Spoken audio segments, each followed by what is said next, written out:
أعوذ بالله من الشيطان الرجيم.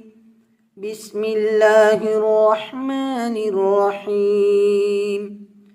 ولو يعجل الله للناس الشر استعجالهم بالخير لقضي إليهم أجلهم فنذر الذين لا يرجون لقاءنا في طغيانهم يعمهون.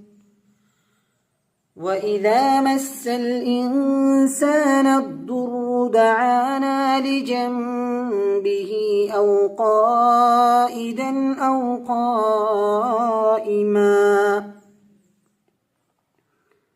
فلما كشفنا عنه ضره مر كأن لم يدعنا إلى ضر مسه كذلك زين للمسرفين ما كانوا يعملون.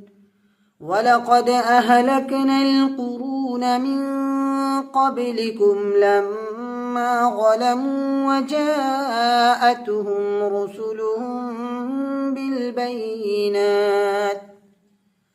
بالبينات وما كانوا ليؤمنوا كذلك نجزي القوم المجرمين.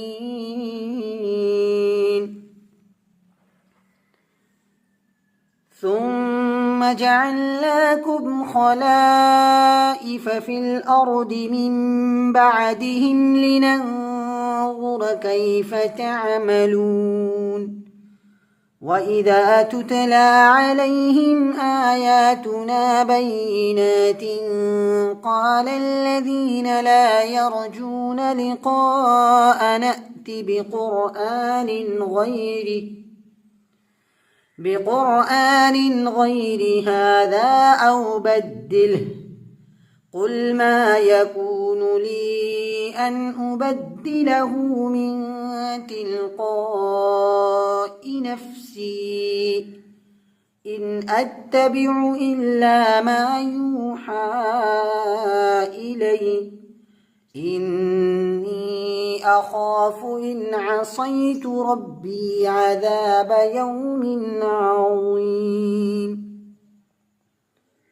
قل لو شاء الله ما تلوته عليكم ولا أدراكم به فقد لبثت فيكم عمرا من قبله أفلا تعقلون. فمن أظلم ممن افترى على الله كذبا أو كذب بآياته إنه لا يفلح المجرمون. ويعبدون من دون الله ما لا يضرهم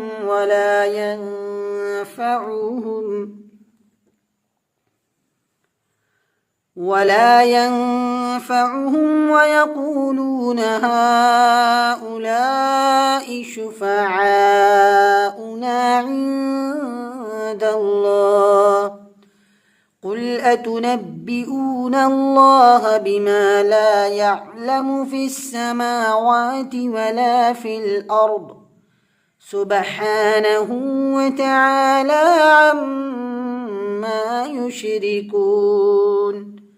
وما كان الناس إلا أمة واحدة فاختلفوا ولولا كلمة سبقت من ربك لقضي بينهم فيما فيه يختلفون.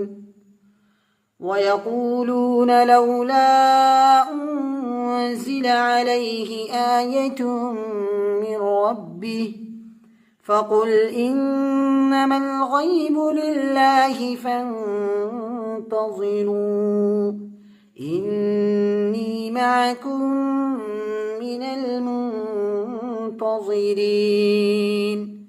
صدق الله العظيم.